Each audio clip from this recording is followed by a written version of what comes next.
Denboria jarriko, desemotiko ez dela txapa gehixegi, baina usteko jaten hastia, danoi arratzaldea hon esaten, eta eskertzen Jose Luis eta Lemnizkata, olako azkenian jardunaldixak organizatzea oso ondo dago, batez be zientzilari ondako, gerturatzen dugulako zientzia pixkat herriko jendiai, ez?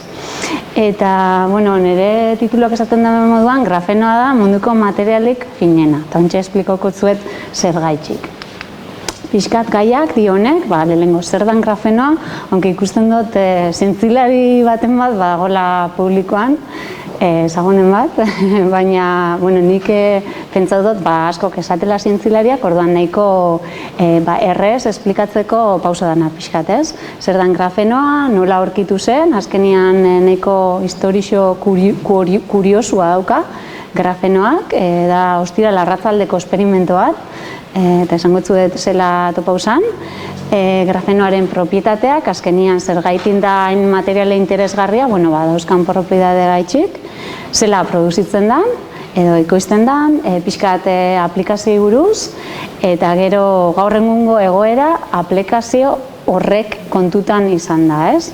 Eta bukatu pixkat ondorioekin, eta denbora badaukat, pixkat grafeneai buruz zeintzu gera, noiz hasi gina, zenba jende, eta bar. Eta, bazen aztera. Pixkat pentsau dut, ondo egongo zala, nanoeskala definitzia, azkenian hor ikusten duzue, gizakixak, hemen, metrotan mugitzen da, ez? Eta eskala horretan jaisten baga, daukogu hemen aurkakusua, milimetro bat, gero bakteria nahiko txar bat, ez, Escherichia coli, hau da, mikra batekoa.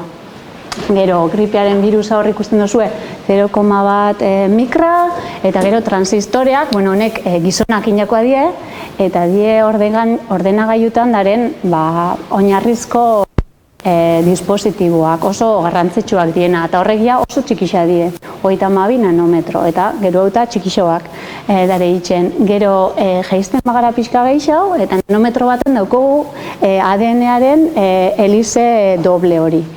Eta gehiago jaitsita, hidrogenoaren atomoaren diametroa. Eta grafenoa nun kokatzen da eskala honetan? Zuzenki hemen, ADN-aren doble helizearen tamainakin eta hidrogeno atomoaren diametroarekin. Eta zergaitik esaten dut hor kokatzen dela, esan da materialik finena. Beraz, bere loritasuna da hain fina, da 0,345 nanometro. Horregaitik esan dut eskala horretan, grafenoaren loritasuna kokatzen dela hau eta honen artia. Baina, noski, XY plano horretan handia izan leike zentimetroak. Eta ekarri ditu bai lagin batzuk, gero uste dute, asafazata, Jose Luis pasauko ditu gero. Baina pixka da aurrera, Grafenoa da karbonoaren alotropo bat, eta zer da karbonoaren alotropo bat? Materiale bat dagoela karbono atomoz osatuta. Eta espazioan karbono atomo horrek nola daren estrukturauta, definitzen dau zen material dan.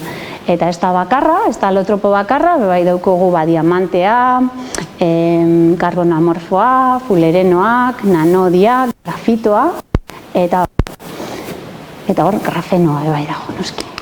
Eta definizioz, badago bentzeno erastun honez osatuta, ez? Bentzeno erastun pilo bat junto, hemen ikusten duzu argazki bat, hau nola dan grafenoa espazioan. Fin-fina da, baina XY espazioan handia izan leike. Eta loditasun hori lehen aipatu dutena, 0,345 da folio bat baino, milioi bat aldiz finagoa. Beraz, oso fina. Eta dimentsio honek pixkat ulertzeko, altzen badugu grafenoa eta bola bat egin, daukagu fulerenoa. Grafenoa enrollatzen badugu, daukagu nanodi bat, hori da dimentsio batekoa. Grafenoa bidimentsio, eta gero grafeno geruza ezberdinak apilatzen baditugu, grafitoa daukagu, eta hau da ja materiale tridimentsional bat. Eta grafitoa, nun aurkitu leike, ez da materiale berri bat, Adibidez, arkantzan punta grafitoz osatuta dago. Orduan esan lehike, bai, grafenoa ez da materiali berri bat, baina grafito barruan dagonean, ez da konsideratzen grafenoa danik. Bakarrik, grafito horretatik kanpo dagonean. Eta esan aurretik zela aurkitu zen, nahi dut esatia, zientzian askotan urtetzen die publikazio teorikoak, hemen ikusten duzue urtia, 1957, hementxe, ez? Eta ikusten duzue hor, grafenoa aurkitu aurretik, ze grafenoa 2004 urtean aurkitu zen, ja teorikoki, zientifikoek aurreikusi zituzten grafenoan propietateak. Eta ja aurreikusi zeben oso propietate elektroniko interesgarriak eukiko zituela. 60 urte topau baino lehen hau. Eta hau zientzian bastante gertatzen da. Baina grafenoan kasuan mintzat hori bai pasau zen. Eta nola topau zen, hor ikusten duzuen 3 elemento simple horrekin. Zelua, alde batetik, gero, hautz beltz hori da grafitoa, eta hor eskuman dagoen, hau da, silizioko oblea edo wafer esaten duguna. Eta 3 komponente horrekin gehi mikroskopio optiko batekin grafenoa ikusi ahal izan zen, eta hola aurkitu zen.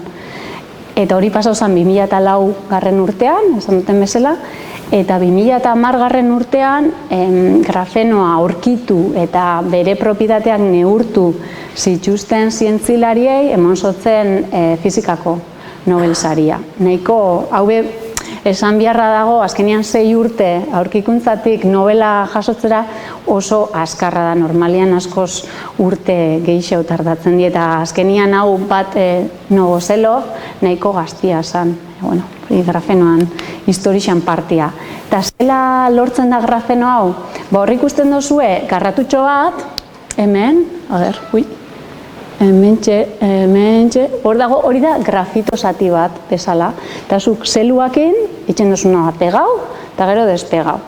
Eta gero, despegautako birutila horrekin, itxen duzu berdina, zelu hartu pegau, despegau, despegau. Eta hola, lortzen duzu grafito hori fin-fina egitea eta grafenoa sortzia. Eta holako metodo simple batekin sortu zen azkenian. Eta hor ikusten dugu, hau da, benetako mikroskopio optiko batetik ateratako argazkia. Eta hori, hau da grafeno lamina txiki bat. Metodo horrekin topauta. Eta azkenian ez da bakarrik grafenoa topatzea, baizik eta neurtzea. Eta hemen, neurtu zeben bere propiedade elektronikoak, eta ikusi zeben benetan, teorikoki esaten zana, egia zala. Grafenoa benetan materiale oso interesgarria zala. Eta zela ikusten dugu grafenoa, azkenian metodo hori erabilitza lortzen duzu lagin hau, ez? Hone die, grafeno, grafito, lamina txikitsuak, eta hor topau biozu, hemen ikusten dugu, hemen daukugu pixka danetik, ez? Dauku multilayer esaten die, kapa asko, dauku bi kapako zatitxo bat hemen, eta grafenoa bakarri da hau. Beraz ez da oso metodo efizientia esan genke, ez? Hau oso ondo izan zen, premio Nobela irabazi zebelako, eta nahiko metodo ingeniosua da azkenian. Azkenean dozeinekin lehike etxian bebai. Eta propietateak aipatzeko, nahi dut esatia azkenean zergaiti da interesgarri badauka, oso propietate on pilo bat, ez? Elektroiak oso azkar mugitzen die grafenoan, eta nik esango neban hori da igual propietateik onena, aplikazio kontutan eukitza. Baina beroa ere oso ondo, oso bero eroale ona da. Gogorra, baina hau ikusiko zuezen edoten esatia, gardena edo transparentia, malgua edo flexiblia eta irazgaitza ere bai. Eta orain ikusiko itxugo pixkat propietate horrek. Zela konparatzen den grafenoa beste materiale batzukin.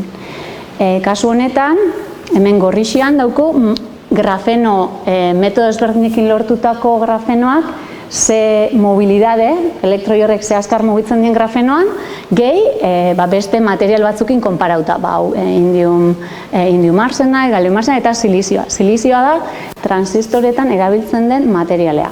Eta ikusten dugu transistoretan silizioa daukala 600. Beraz, grafenoak balore nahiko ona ematen dau, eta horregatik badago hainbeste interes materiale honetan.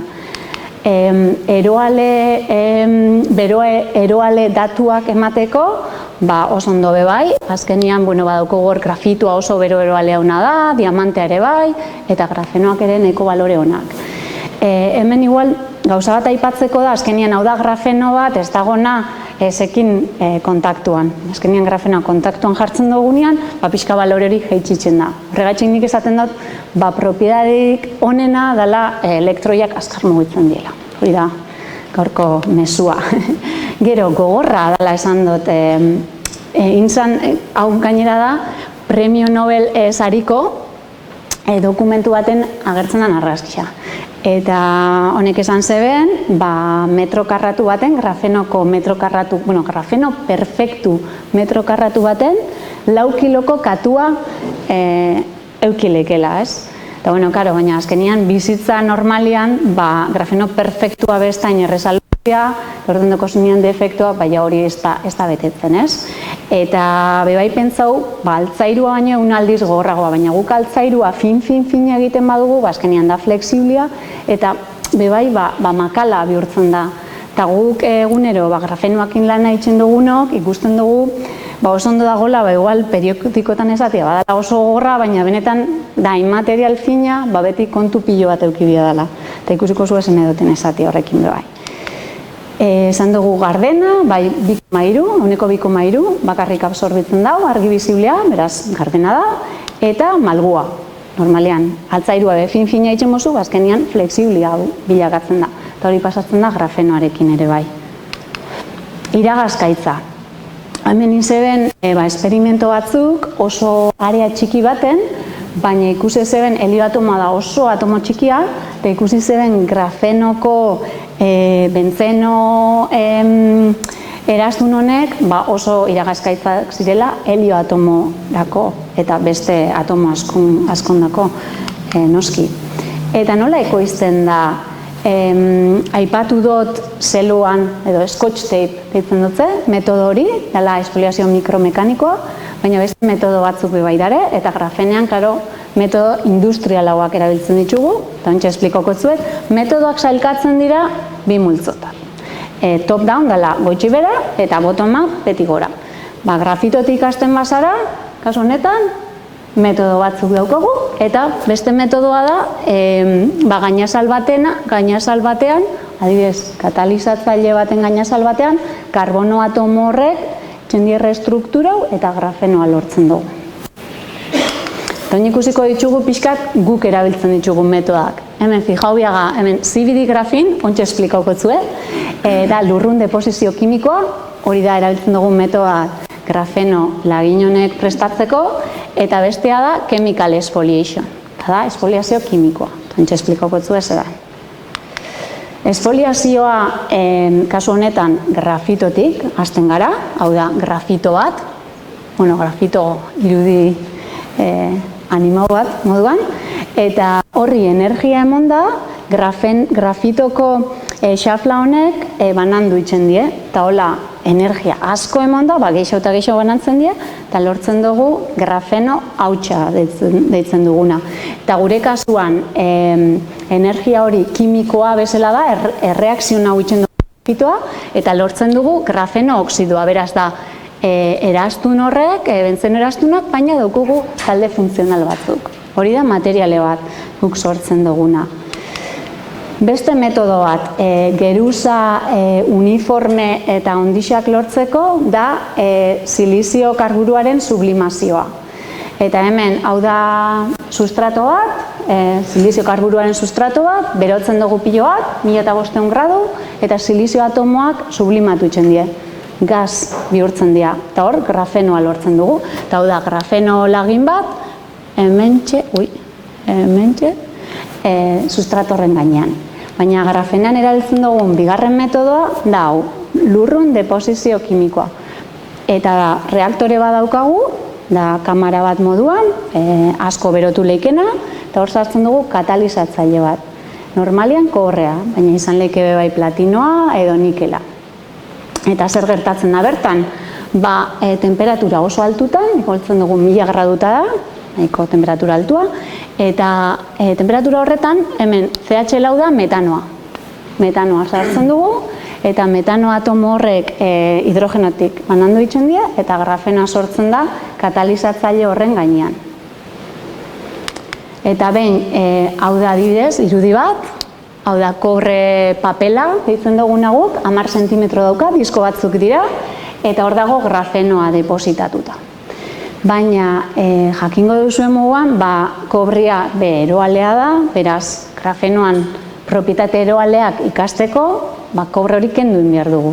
Eta horretarako egiten dugu deitzen dena transferentzia prozesu bat. Lehengo, importantia, esan dut, grafenoa ez da lain gogorra, beraz, babestu inbio. Eta zela babesten dugu, jartzen polimero kapa bat. PMMA da polimetil metakrilatoa. Jartzen dugu kapa fin bat, eta hola grafenoa dago babestuta, transferentzia prozesu horretan. Eta hemen ikusten duzue, kobrea disolbatuta gero, hemen daukogun kuadrotxo hau, hori da grafenoa PMMakin, dago flotatzen uretan. Eta gero, azkenengo sustratora pasatzeko, sustratoa sartzen duzu uretan, eta esaten duna, peskau, etxen duzu, peskatu. Grafena. Eta hemen daukogu grafenoa siliziozko zatitxo baten. Eta hemen bebai. Hemen ikusten bozu, ez dakit oso ondo ikusten da, baina hau da grafenoaren hori da, laukitxo hori. Eta igual oin, momentu hona da, azafatia, etortzeko. Baina ikusteko muko agerritzet. Eta, azkenian, esan dugu, oso transparent. Eta igual gero bestea edo. Bale, nahi duzuna, lehenengo hori? Bai, hau pasako. Papelakin. Dare, bilagin. Bat dago silizio gainean, hori ez dago silizio gainean. Hori dago polimero baten gainean. Deitzen dela PET, polietilen taraftalait. Eta hor grafenoa da kuadrautxo bat, pixkat sustrato baino txikixoa, baina ez da inerreza ikustia bat, ez behargi gutxi badago, eta bia da folixo bat. Baina, bueno, azkenian oso argi gutxi absorbitzen dago, oso fina da, transparentia, ez da erreza ikustia, baina, bueno, hor dago, eta gero hemen bestia da bai. Bale, pixkat pasauta. Behin daukogunean siliziozko sustratuan, inginke bai analizatu edo karakterizatu. Eta, bueno, ez dut zuen nahi hemen asko zientifikoki txapa ondixen motia, baina, bueno, erabiltzen ditugun teknika bi bakarrik aipatuko ditut. Raman, hemen ikusten dugu benetan zenbat grafeno kapa dauzkogun, eta horren arabeko eta bide horrekin jakitzen dugu daukogun grafeno kapa bat edo ez. Reaktorian indogun erreakzioa ondo funtzionau da ben. Eta gero, hau da oso irudi politxa hemen, eta hau dagoetara eta zik nanoguneko transmisiozko mikroskopio elektronikoakin, eta hemen ikusten ditugun punto txurixak die benetan karbono atomoak. Beraz, azkenian mikroskopio honek die hain potentiak, ikusi leike dago resoluzioa atomikoa benetan. Eta hori da, guk egiten dugun grafenoan irudi bat. Beraz, honek esatuzku, bai, benetan grafeno daukogu hor. Gero, transistoreak ere egiten ditugu, ikusteko elektroi horrek benetan ze abiadura dauken grafeno horretan. Eta bukatzeko, azkenian bakarrik ekarri ditut lagin mota batzuk. Oxido grafenoa ez dut ekarri. Baina grafeno geruzak bai. Orduan, grafenoa aipatzen dugunean talde bat, materiale talde bat da, ez da material bakar bat. Eta materiale horrek egiko dabe aplikazio ezberdinak. Orain, esplikauko zueten moduan. Ze aplikazio izan leike? Momentuz, nik uste dut ez dagoela aplikaziorik grafenoa ez da bena ikertu, bertan. Danak, badago interes pilo bat, orduan energian, bioteknologian, aplikazio danetan erabili da, o erabiltzen dago ikerketan mailan. Eta oin esplikauko zuet, aplikazio horretako batzutan nun egon leiken grafenoa, edo nun dagon grafenoa, nun ikerlariak nun daben grafeno hori. Adibidez, baterietan. Bateria, badakizue, nahiko konplejua da, badaukogu osagarri diferentiak, daukogu anodoa, katodoa, elektrolitua. Grafenoa isa toki danetan ikertu da, bai anodoan, bai katodoan, aditibo moduan, eta elektrolituan ondikan ez, baina separadoreko kapa bat bezala ere erabili da, eta publikazio asko dago horrei buruz. Eguzkiko zeluletan, beste hainbeste, azkenian eguzkiko zelulak ere oso konplexua die, osagai piloa dauke, eta azkenian grafenoak funtzio bat bakarrik beteko dau, baina funtzio ezberdinak gertu grafenoan dako aplikazio horretan. Teknologian aukeratu dut aplikazio nahiko niretako punterua eta merkatutik oso urrin dagona, baina eta grafenoaren bidez bakarrik posible ala izango zena. Hemen aurreikusi da bai teorikoki, egon dago irten zan publikazio bat, esaten grafenoa hain fina izan da inzeinke poro txiki-txikitsuak. Normalian zu daukozu materiale oso sendo bat, hor poro txiki bat itxea oso zaila da, zerkatu duzu material dena. Grafenoa izatian bidimentsionala, poro horrek oso errezak dietxe, errezagoak. Eta ideia da poro txiki horretatik ADN-a zeharkatzea eta sekuentziazioa itxea. Zela, grafenoa konduktoria da, orduan sekuentzia bakoitzak dauka seinale ezberdina eta horrela sekuentziazioa itxea. Hori aplikazio interesgarri bat. Pantalla malguetan ere bai nahiko lan eginda ikerketa aldetik. Fotodetektoreetan, argia detektatzeko, adibidez, gaueko kamaretan. Grafenoa ere ikerketa asko dago egiten. Sensoreetan, biosensoreetan, eta hor zein da abantaila. Grafenoa da materiale bidimentsionala, beraz dana gainazala edo superfizia. Orduan oso sensiblia izango da. Jartzen baduzu molekulak, edo gasanak, edo biomolekulak, eta bar. Beraz, abantaila onak izan lehizke hor. Beste aplikazio bat, bai publikazio teoriko horretatik, poro txiki horrek, ideia da egitea poro txikiak, lagatzen dabena pasatzen bakarrik ura, eta beste molekula danak ez dituen lagatzen pasatzen. Eta horbe nahiko lan dago ikerketa mailatik. Konpositeetan, adibidez grafeno hautsa, konpositeetan sartzen duzu adibidez polipropilenoarekin edo beste polimero batekin, horri propietate batzuk emateko, bai konduktibitate elektrikoa edo hobetzeko bere eroalletasuna eta edo propietate mekanikoak hobetzeko. Eta etorkizuna, hau ez da funtsiona bihar bideo bat, ze PDF-a da, igual bukaerarako lagakot hori. Memoria bat dago, erakutzeko zuet. Ez da bideo oso berrixa, baina orain, espliko duzuten aplikazio horretatik zein da gaur eguneko egoera. Zan dutanak, ikerketa mailan, eta dago baterixaik adibidez merkauan grafenoa daukana. Egisa esan ez, egon zan enpresa bat estatu batuetan, oin dela pare bat urte, esan zebala, merkaturatu zebala, bateria bat grafenoa zeukana. Eta bai esaten dabe Txinan, joan zan urtean, mobil batzuk zeukela grafenoa. Ez dakigu baterixan edo pantailan, baina grafenoa zeukala. Baina gero berbetan, beste zientzilari batzukin, Txinari buruz, azkenian, han dana erosten dabela, bai produktu honak eta txarrak. Orduan erosi zenke baterixa bat, aste bat bestotzun irauten, orduan hori produktua da benetan, ez da azkenian igualdia prototipo batzuk, merkaturatu dituztenak, baina ez dago argi grafenoak ze abantaila emoten dutzen aplikazio hori. Beraz, esango genuke ez dago la ondiokan. Eguzkiko zeluletan, antzera, silizioko zeluletan ikerketa asko zegoen, baina presioa asko jaitsi zen, beraz ikerketa hori bastante gelditxu inda, ez? Beraz, grafenoa grafenoak ez da aurrera egin aplikazio horretan. Eta zelula organikoak horrek nahiko badie flexibleak, oso finak, abantaila asko dauke, baina ikerketa fasian dare, bai. Orduan, horbe, ondikoan grafenoa ez dago merkatuan. Eta bioteknologian, esan dut, publikazio teoriko bat zegoela.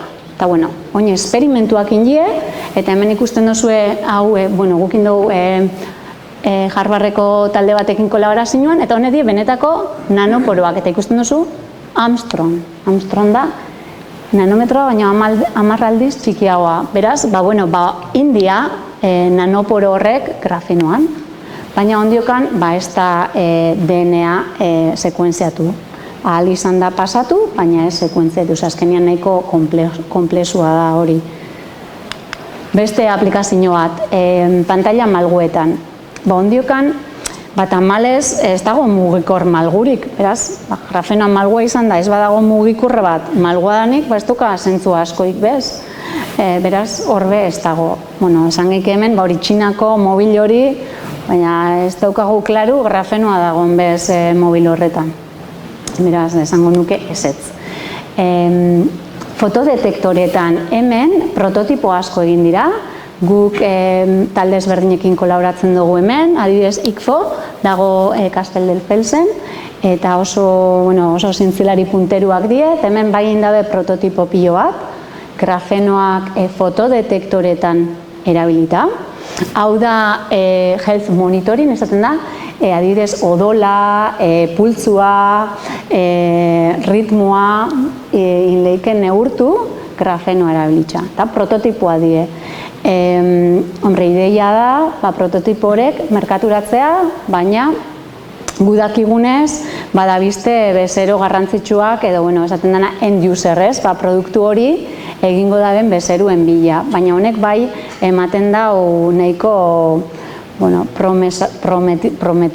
prometedor, esaten dena. Baina ondikoan ez dago merkatuan ere ez. Biosensoretan oso kasu antzerakua, fotodetektoretan gertatzen den antzerakua. Biosensore prototipo asko egin dituzte, eta ematen da, gauzia ondo doiala, aurrerut, baina ondiokan ez dare merkatuan. Urfiltrazioan hemen gogoratzen bagara, esan dut paper teoriko bat. Gero, poruak esperimentalki. Eta oin poro horrek egin dira area ondixagoan, baina ondixagoa ze da, milimetrotan. Beraz, ondiokan nahiko lan falta da hor, merkatura heldu aurretik, eta litroak ur desalinizatzeko bertan. Baina, bentsat, esperimentuak emaitzonak emon dabe, eta guk uste dugu urte batzuk barru, aplikazioak egongo diela hor. Nahi neban aipatzia proiektu handi bat, deitzen dena Graphene Flagship, da flagship grafenoana, eta Europak hemen inbertidu bia dau, ze bakarrik 4 urte pasau die, €1 bilioi grafenoan ikerketa egiteko. Eta benea moduko enpresa baten dako oso garrantzitsua da, azkenean Europak sinisten dau, materiale honek, etorkizunean aplikazioa edukiko dituala. Eta hor gu sozioak gara proiektu honetan, 4 urte pasau die, ondiokan 6 falta die, ondiokan ez dago produktuik merkatuan. Azkenian, pazientzia handixa bia da, olako kasutan, esplikauko zuten moduan, eta nahi notzen bai, merkatu datu batzuk erakustia, grafenoa merkatua iragarriz da, joan zan urtean izan zala €12 milioi. €12 milioi mundu osoan, ez da ezer. Zuk pentsatzen bozu, adibidez Samsung, mobilak ekoizten dituan enpresak, ez da juten merkatu berri batera, merkatu horren tamaina $1 bilioi, baina txikiagoa da. Beraz, 12 milioi ez da ezer. Eta horrek indikatzen dau, benetan ikerketa merkatua daukala grafenoa gaur egun. Eta ondiokan ez dagoela aplikazio industrialik merkatuan. Eta zergaitik, azkenean materiale batek urte pilo bat bia belako, aurkitzen, deskubritzen da momentutik merkatura heldu arte. Eta Honek dira, hemen dago TRL eskala bezala, ez? TRL da Technological Readiness Level. Eta eskala hau publikau zeban ESAC, European Space Agency, eta honekin zebena da, begiratu, zenbat materiale garatzen dituzten eta zenbat tardatzen da ben, kontzeptu ideiatik, lehenengo esperimentora, kontzeptu ideia izango zen TRL bat, lehenengo esperimentora TRL bi, eta hola TRL behatzi arte. Eta TRL behatzi xan, zena da esatia, materiale hori ja hegazkinetan dago. Eta kalkulau zeben 16 urte. Bataz beste, batzu gehiago, beste batzu gutxeo, 16 urte talatzen da. Beraz, nahikotxo da 16 urte. Eta nun dago grafenoa TRL klasifikazio horretan? Ikusten dozue, TRL baju edo ertainetan dago. Eta egia esan, merkatuan dagoen gauza bakarra, die ikerketarako materialeak. Beraz, horra aurkitzen gara gaur egun. Eta benetan dago aplikazioik daukana grafenoa. Esaten da Djokovicen, hemen dago Djokovicen raketia, G-dek komerzializatzen da bena horrek grafenoa daukala. Baina, egia esan informazio gutxi dago, grafenoa benetan hobetzen dau Djokovicen jokua, ez dakigu, berak esaten dau, baietz, baina izan leike marketing estrategia klaro bat, ez? Bebai esaten dabe, Manchesterreko unibertsitatekoak erosi zebela raketa hori, eta grafenoa topatzen saiatu ziela, eta oso gutxi egizegoan, hori izan zebe. Osake, zue hilagatzuet pentsatzea. Oin edotena, motia da pixkat ejemplo batzuk edo adibide batzuk, nola materiale asko daren, gu materiale askoz inguratuta gare, 20 urte, baino gehiago biharraldi izan dabenak, merkatura altzeko adibidez silizioa, esan dut transistoretan erabiltzen dana, horre 20 urte baino gehiago bihar izan da, karbonosko fibra, erabiltzen da hegazkinetan, Kevlar, txaleko antibalaz egiteko materiak, Kevlarrak be urte asko behar izan dituan, PVC erabiltzen dira ikuntzan, tubuak egiteko, polietilenoa, paketxinean, horrek be urte piloak bihar izan dau merkaturatzeko. Eta adibidez, transistoren adibidea jarritxa, horri ikusten dozue, hau izan zen, zelekulako haundixa, izan lehenengo transistorea. Lehen, hasieran esan dut, 32 nanometro, honek iztego 32 nanometro. Baina, hori izan, 1947 urtean. Eta lehenengo mikroprozesadorea, urten zen, 1971 urtean. 20 urte baino bastante gehiago tardauzeoan merkaturatzen. Eta aparte, lehenengo materiala, transistorearen lehenengo materiala zen germanioa eta silizioa. Beraz, munduak buelta asko ematen dago, ez? Hor, ideia, esperimentu kontzeptutik merkatura arte. Eta gaur egun, zein da? Esan dut, 32 nanometro. Hau da, 300 milimetroko wafer edo oblea bat, eta hor dare 1000 milioi transistore. Beraz, asko aurreratu da kanpo hau, ez? Eta gero hor ikusten dugu, azkenian, ordenagailuko zirkuitu bat, non silizio transistorenek, oso garrantzitsuak, bere funtzionamendurako. Karbonosko fibra begiratzen badugu, lehenengo fibrak sintetizatu ziren 1960 urtean. Eta kontsumoa hasi zen pixkat handitzen, horren 1973, 81 artean. Baina benetan merkatua eta merkatu industrialak handitze esponentziala euki zeban, oin dela gutxi, 1980, 2000 urtean. Hain zuzen ere, hegazkinetan hasi zanien erabiltzen. Eta hau da Airbuseko grafiko bat, hemen ikusten dugu Airbus 350, eta hemen 153a dago osatuta konpositeekin, eta konposite horren osagarri garrantzitsuena da karbonosko fibra. Eta ze ondorio dauka konposite hori sartzeak? Hasieran abioia bakarri ziren metaleskuak, orduan asko pixatzen zeben. Orduan, karbono bezalako material bat sartzeak, nahi dago esatzea, gasolina edo gasoleo askoz gutxiago erreko dabela abioi horrek. sekulako abantaila. Eta beste materiale interesgarri bat nire punto kuantikoak, eta igual ez duzu entzun, baina grafiko honen eban jartzia, ze azkenean materiale berri baten egoera edozein momentutan aldatu leike. Punto kuantiko honek 2015an ez zeuken merkatu bat, ez zeuken, ikerketa merkatua zeuken. Eta 2016an hor ikusten duzuen, merkatu zati edo tamaina hori handitzen hasi dela. Ze aplikazio bat topau dabe, punto kuantiko honentzako telebistan pantailetan. Hobetzen ditu, telebista pantailen prestazioak, eta horregatik, merkatua handitzu inda pilo bat, eta espero da gehiago handitzea. Beraz, zati hau bukatzeko ondorioak.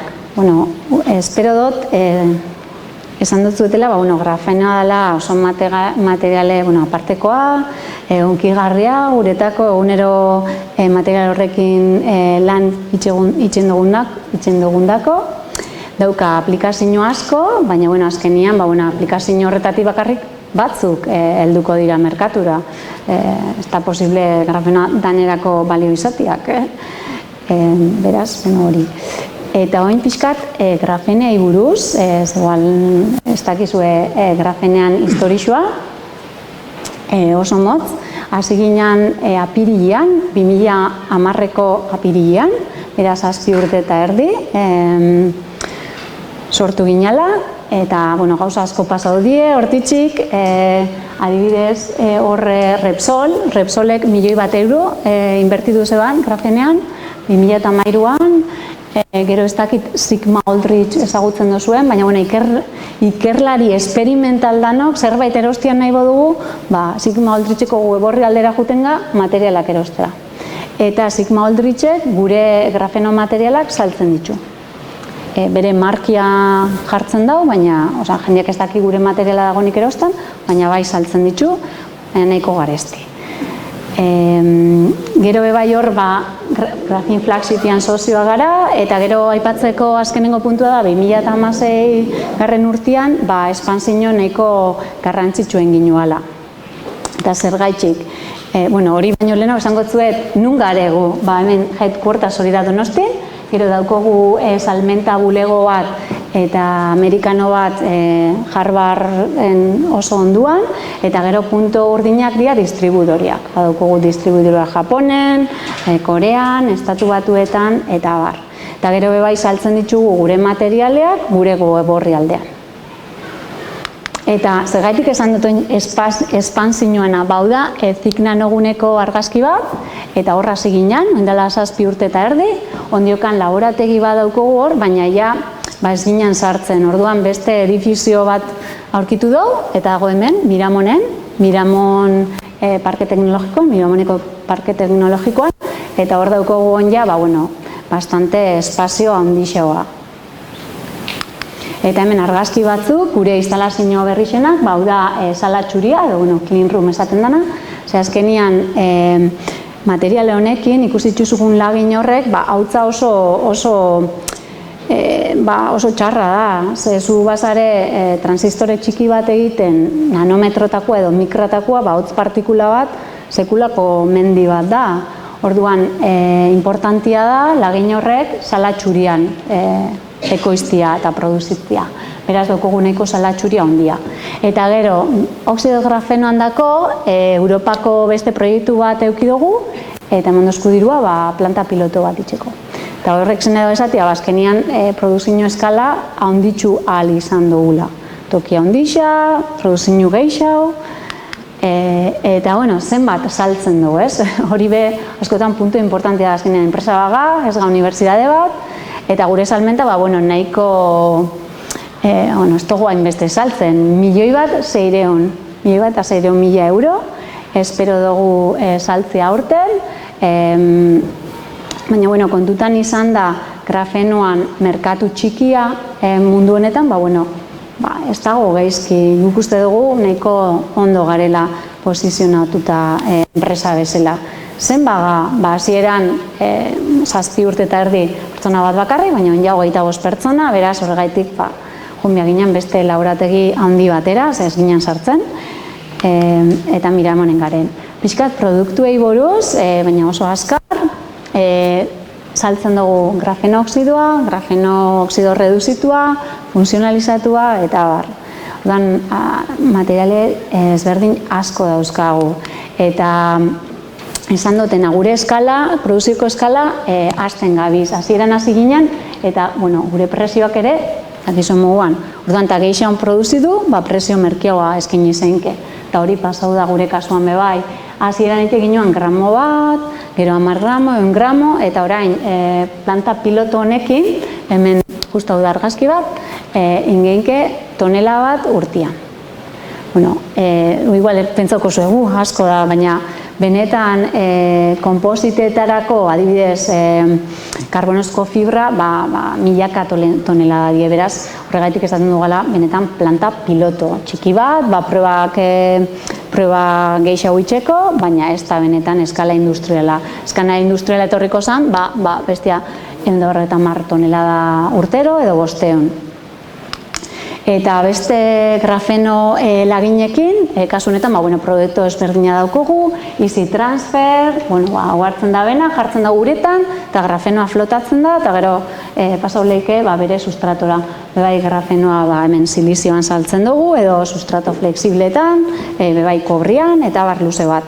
Eta kasu honetan, datorren urtean, pentsatzen dugu produktu berri bat, saltzea, eta ze dio honek, esango zuen. Honedie transistoriak grafenoakin egindako transistoreak. Eta nahi dugu produktu berri hau merkaturatzea datorren urtean. Eta bukatzeko, pixkat roadmap, honena bebai, hemen kasu honetan hau da gure reaktore baten argazki bat, eta posible da 10 zentimetroko disko honek itxia, baina hain daukogu beste reaktore berri bat, eta hau da 100 milimetro. Eta reaktore berri honekin, ikusten zuen argazkian, horrekin 200 milimetro ingenke. Ordan horbe, eskala handitzen goiaz, eta presioak noski jeisten. Hasieran zentimetro karratu batek, galdera asko itzen duzte, zenbo balio da grafenoa? Adibidez, zentimetro karratu batek lehen balio zeban 300 euro. Eta oin ja, askoz gutxia, nik uste dut hemen garela, $5 zentimetro karratuko, beraz, presioa asko jetxi da, ikerlarien dako ere bai.